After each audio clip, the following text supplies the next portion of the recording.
गायक का अन्य लिंग रूप क्या है? गायकी, गायिका, गायिका, गायकी। कौन सा ऑप्शन करेक्ट है? क्वेश्चन इंपॉर्टेंट है। क्वेश्चन कह रहा है गायक का अन्य लिंग रूप क्या है?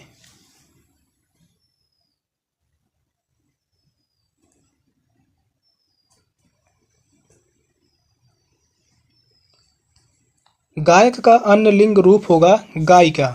थर्ड ऑप्शन करेक्ट है, गायिका। गायिका यही शुद्ध वर्तनी की दृष्टि से गायिका शब्द यह सही है। गायक का गायिका होता है। यहाँ पर पूछा जाता है कवि का। कवि का अन्य लिंग रूप जो होता है कवयित्री। क्या होता है? कवयित्री। यही शुद्ध रूप भी है, शुद्ध वर्तनी भी यही है, कवयित्री। पूछा जाता है शुद्ध वर्तनी की दृष्टि से कवयित्री कौन सही है। आगे पूछा जाता है विद्वान। विद्वान का भी लिंग रूप पूछा जाता है, तो वह होता है विदुषी। एक और इम्पॉर्टेंट है साधु। साधु का भी लिंग रूप पूछा जाता है, तो यहाँ पर होगा साध्वी। थर्ड ऑप्शन करेक्ट है, गायिका। नेक्स्ट क्वेश्चन है, सही रूप है साहित्यिक, साहित्यिक, साहित्यिक, साहित्यिक। कौन सा ऑप्शन करेक्ट है?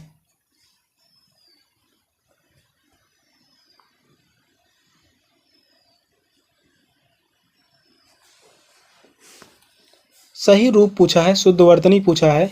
शुद्ध वर्तनी से 4 से 5 क्वेश्चन पूछे जाते हैं। बीएड एंट्रेंस के एग्जाम में 4 से 5 क्वेश्चन पूछे जाते हैं। यह क्वेश्चन बहुत ही महत्वपूर्ण है। साहित्यिक शब्द कौन सा सही होगा? तो वह है सेकंड ऑप्शन साहित्यिक। यही शुद्ध रूप है। सेकंड ऑप्शन करेक्ट है। यहाँ पर पूछा जाता है आशीर्वाद। आशीर्वाद कैसे लिखा जाता है?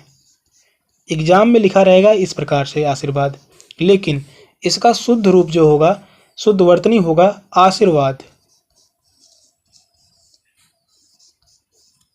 इसका शुद्ध वर्तनी इस प्रकार से है आशीर्वाद। एग्जाम में आपको मिलेगा इस प्रकार से आशीर्वाद लिखा हुआ। एक और इम्पॉर्टेंट है ईश्वर का पूछा जाता है शुद्ध वर्तनी। ईश्वर इस प्रकार से लिखा रहेगा, और इसका शुद्ध वर्तनी जो होगा ईश्वर इस प्रकार से। शुद्ध वर्तनी है ईश्वर। सेकंड ऑप्शन करेक्ट है। नेक्स्ट क्वेश्चन है, सही रूप क्या है? यहाँ पर भी पूछा गया है शुद्ध वर्तनी से ही, इकट्ठा, इकट्ठा, इकट्ठा, इकट्ठा। कौन सा ऑप्शन करेक्ट है?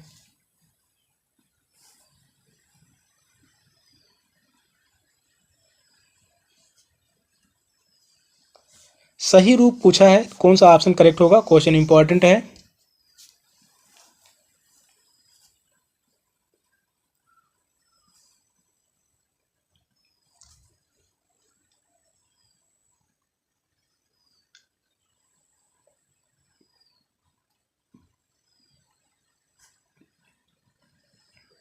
सही रूप है इकट्ठा। थर्ड ऑप्शन करेक्ट है, इकट्ठा। यह जो है शुद्ध वर्तनी की दृष्टि से सही है। कनिष्ठ इस प्रकार से लिखा जाता है, इंपॉर्टेंट है। कनिष्ठ का शुद्ध वर्तनी रूप इस प्रकार से है। और पूछा जाता है कुष्ठ। कुष्ठ का शुद्ध वर्तनी यह है, यह भी इंपॉर्टेंट है। और पूछा यथेष्ट पूछा जाता है, यथेष्ट, यह भी इंपॉर्टेंट है। इसका शुद्ध वर्तनी यही है, यथेष्ट। थर्ड ऑप्शन करेक्ट है। नेक्स्ट क्वेश्चन है, सही वाक्य है आपकी कृपा पत्र मिली, आपकी कृपा पत्र मिला, आपकी कृपा पत्र मिला, आपका कृपा पत्र मिली। कौन सा ऑप्शन राइट है? इंपॉर्टेंट है, सही वाक्य पूछा है।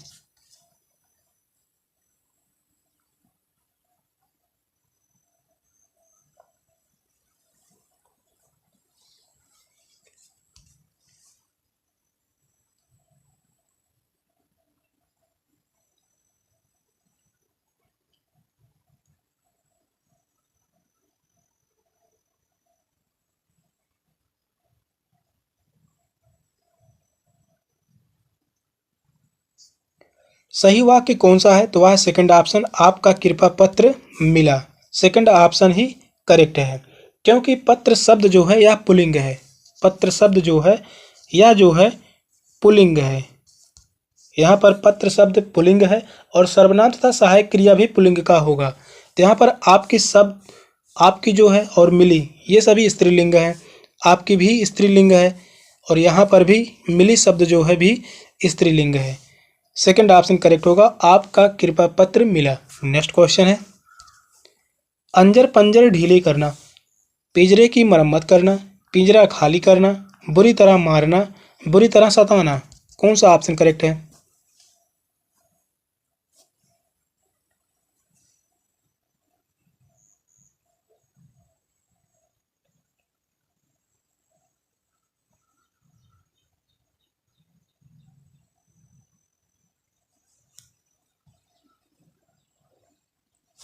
अंजर पंजर ढीले करना यह एक मुहावरा है,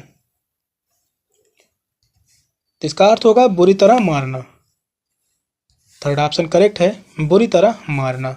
नेक्स्ट क्वेश्चन है, सब्ज बाग दिखाना, लालच देकर उल्लू बनाना, लालच दिखाकर लूटना, बगीचे में घुमाकर दिखाना, सब्जी उगाकर बेचना। कौन सा ऑप्शन करेक्ट है?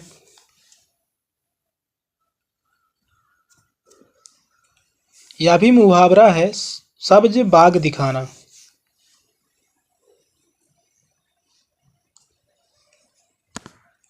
तो यहाँ पर होगा लालच देकर उल्लू बनाना। फर्स्ट ऑप्शन करेक्ट है, सब्ज बाग दिखाना का अर्थ होगा लालच देकर उल्लू बनाना। एक होता है मुहावरा सिक्का जमाना, सिक्का जमाना का अर्थ होता है प्रभुत्व जमाना। और होता है सितारा चमकाना, इसका अर्थ होता है भाग्योदय होना। सिक्का बिढ़ाना, इसका अर्थ होता है उपाय करना। ये सभी इंपॉर्टेंट है, फर्स्ट ऑप्शन करेक्ट है। नेक्स्ट क्वेश्चन है, पक्षी पानी पीते हैं, इसका कर्मवाच्य रूप है। पानी पक्षियों से पिए जाते हैं, पानी पक्षियों से पिया जाता है, पक्षियों से पानी पिया जाता है, पक्षियों से पानी पी जाती है। कौन सा ऑप्शन करेक्ट है? क्वेश्चन जो है इंपॉर्टेंट है।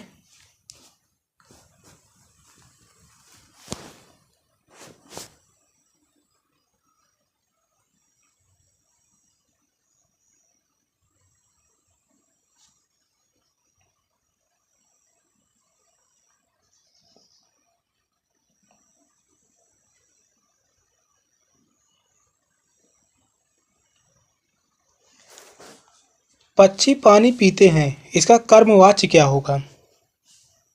कर्मवाच्य रूप होगा पक्षियों से पानी पिया जाता है। थर्ड ऑप्शन करेक्ट है, पक्षियों से पानी पिया जाता है।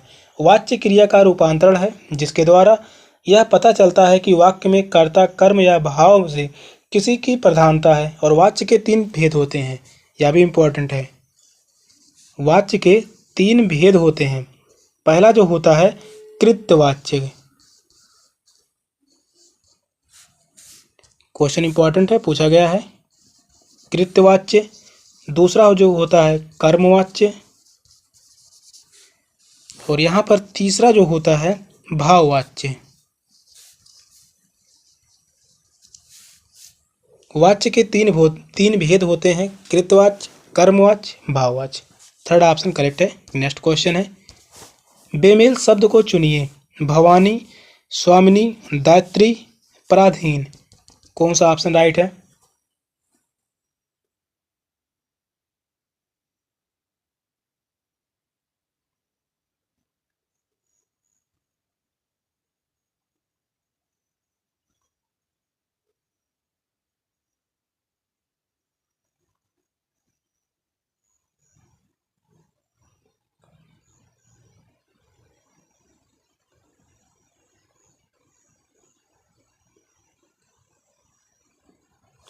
बेमेल शब्द को चुनिए, तो वह है पराधीन। फोर्थ ऑप्शन करेक्ट है, पराधीन। भवानी, स्वामिनी, दात्री, ये सभी स्त्रीलिंग शब्द हैं। ये सभी जो हैं कैसे शब्द हैं?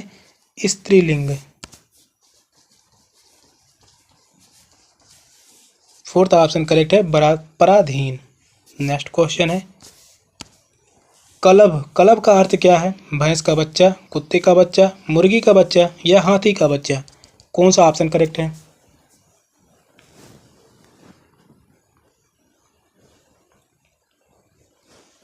कलब का अर्थ क्या है?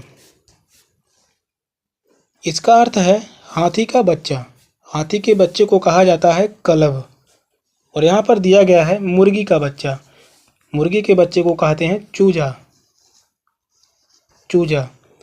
कुत्ते के बच्चे को क्या कहा जाता है? पिल्ला। कुत्ते के बच्चे को पिल्ला कहा जाता है। और भैंस के बच्चे को कटाह। भैंस के बच्चे को कटाह कहा जाता है। फोर्थ ऑप्शन करेक्ट है। नेक्स्ट क्वेश्चन है, अर्क के लिए बेमेल शब्द पहचानिए। मदार, रस, अंतर, सूर्य। कौन सा ऑप्शन राइट है?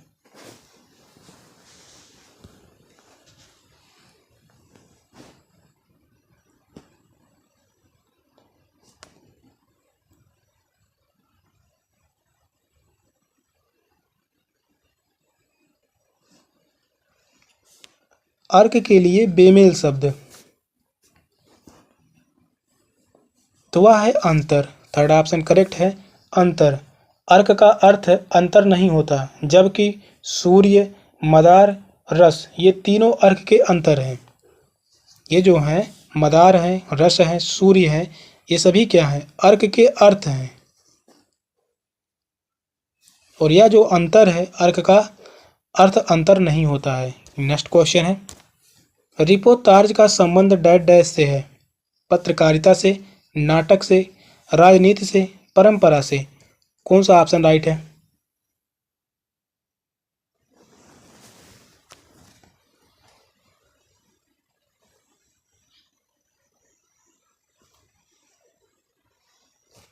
रिपोर्ताज का संबंध किससे है? तो यह है पत्रकारिता से। फर्स्ट ऑप्शन करेक्ट है। यह जो संबंधित है पत्रकारिता से। रिपोर्ताज का संबंध पत्रकारिता से है। रिपोर्ताज गद्य लेखन की यह एक विधा है। रिपोर्ताज फ्रांसीसी भाषा का शब्द है तथा रिपोर्ट अंग्रेजी भाषा का शब्द है।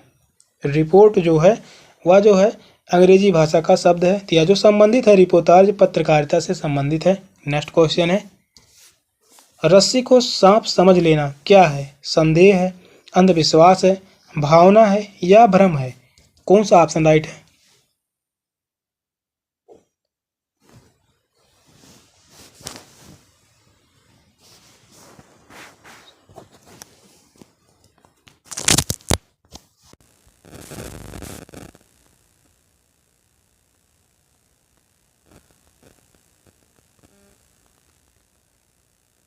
रस्सी को सांप समझ लेना क्या है? यह एक भ्रम है। फोर्थ ऑप्शन करेक्ट है। यह जो है भ्रम है। रस्सी को सांप समझ लेना अर्थात व्यक्ति रस्सी को ही सांप मान लेता है, जो भ्रंत यानी भ्रांत की दिशा को दर्शाता है, जबकि संदेह होने की स्थिति में दुविधा बनी रहती है। तो यहाँ पर संदेह नहीं होगा, भ्रम ही होगा। नेक्स्ट क्वेश्चन है, आयु में बड़े व्यक्ति को क्या कहेंगे? पूजनीय, ज्येष्ठ, वरिष्ठ, कनिष्ठ। कौन सा ऑप्शन राइट है?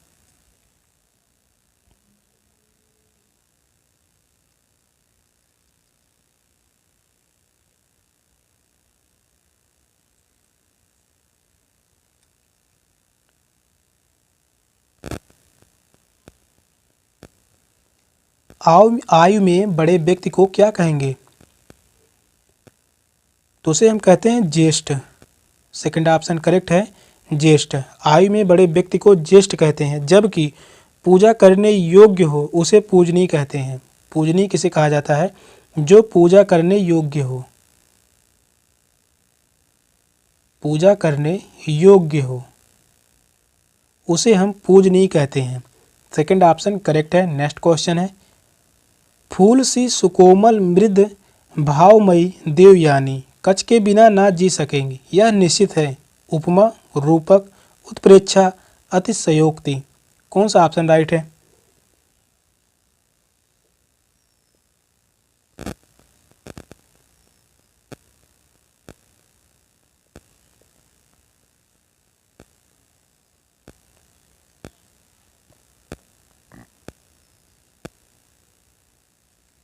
यहाँ पर अलंकार पूछा है, तो यह है उपमा अलंकार। फर्स्ट ऑप्शन करेक्ट है। उपमा अलंकार समान धर्म, स्वभाव, शोभा, गुण आदि के आधार पर जहाँ उपमेय की तुलना उपमान से की जाए वहाँ उपमा अलंकार होता है। फर्स्ट ऑप्शन राइट है। नेक्स्ट क्वेश्चन है, सोहत ओढ़े पीतपट श्याम सुलोने गात मनो नील मणि शैल पर आतप प्रभात। कौन सा अलंकार है? रूपक, अतिशयोक्ति, उत्प्रेक्षा, अनुप्रास। कौन सा ऑप्शन राइट है? बहुत ही इंपॉर्टेंट अलंकार है। अलंकार से 3 से 4 क्वेश्चन पूछे जाते हैं। बीएड एंट्रेंस के एग्जाम में अलंकार से 3 से 4 क्वेश्चन पूछे जाते हैं।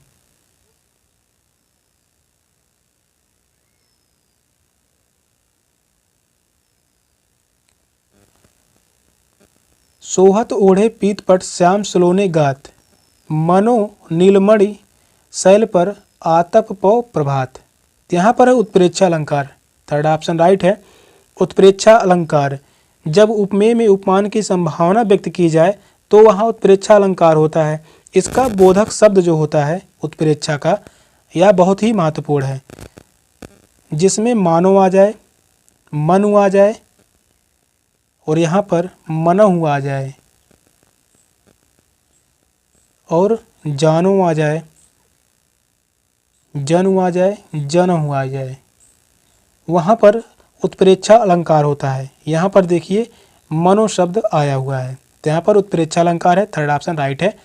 नेक्स्ट क्वेश्चन है, रासोचरित काव्य है और उसकी रचना रासक शैली में हुई है। यह कथन है आचार्य हजारी प्रसाद द्विवेदी, आचार्य चतुर्सेन शास्त्री, आचार्य रामचंद्र शुक्ल, आचार्य छति मोहन सेन। कौन सा ऑप्शन राइट है?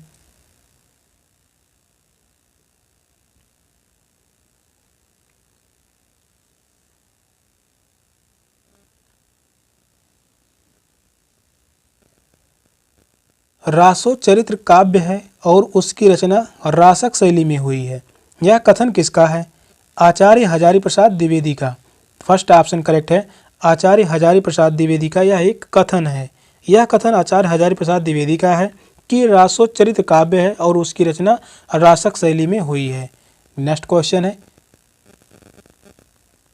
हीरामम सुधा का उल्लेख आता है कबीर ग्रंथावली में, पद्मावत में, सूरसागर में, रामचरितमानस में। कौन सा ऑप्शन करेक्ट है? यहाँ पर दिया गया है हीरामन सुआ का उल्लेख कहाँ पर आता है?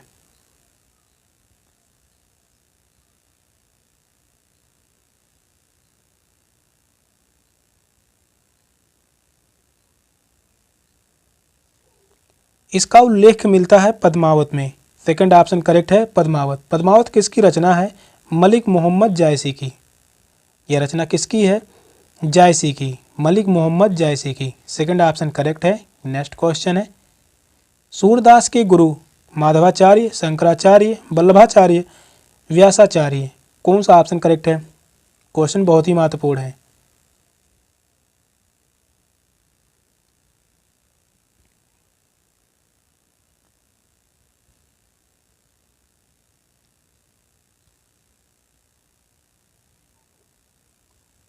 सूरदास के गुरु कौन है?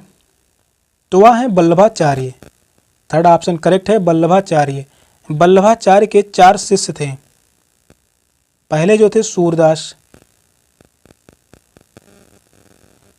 दूसरे थे कुंभन दास और तीसरे थे परमानंद दास। परमानंद दास और चौथे शिष्य थे कृष्णदास। यही 4 शिष्य थे वल्लभाचार्य के। थर्ड ऑप्शन करेक्ट है। नेक्स्ट क्वेश्चन है, बरिया बोती बल गया अस बुरा कमाया, हरि जिन छाड़े हाथ थे दिन नेड़ा आया। कबीरदास, रहीम, सूरदास, घनानंद। या किसकी पंक्ति है?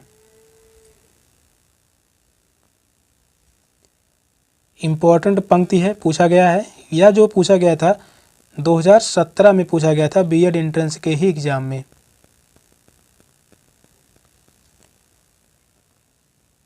पंक्ति कह रहा है, बरिया बोती बल गया अस बुरा कमाया, हरि जिन छाड़े हाथ ते दिन नेड़ा आया।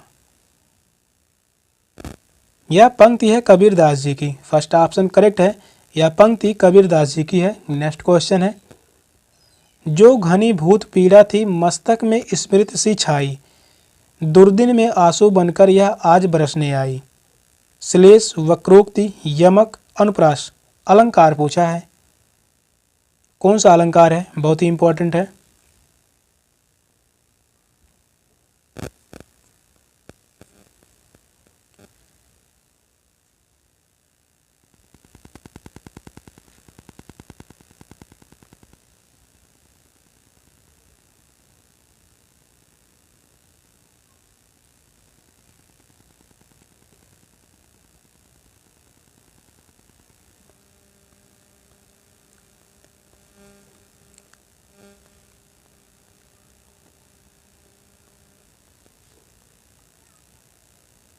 पंक्ति कह रहा है, जो घनीभूत पीड़ा थी मस्तक में स्मृति सी छाई, दुर्दिन में आंसू बनकर वह आज बरसने आई।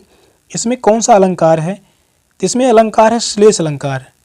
फर्स्ट ऑप्शन करेक्ट है, श्लेष अलंकार। यहाँ पर जो शब्द दिया गया है घनीभूत, इसके दो अर्थ होते हैं।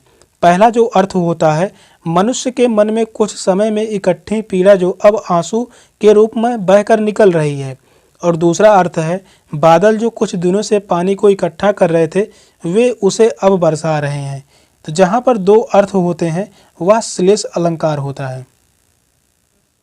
एक ही शब्द के दो अर्थ हों, श्लेष अलंकार। फर्स्ट ऑप्शन करेक्ट है। सेशन का लास्ट क्वेश्चन था। क्वेश्चन कैसे लगे कमेंट में जरूर बताइएगा। चैनल पर नए हैं, चैनल को सब्सक्राइब कर लीजिए। मिलते हैं फिर अगली क्लास में, तब तक के लिए बाय बाय, टेक केयर, जय हिंद।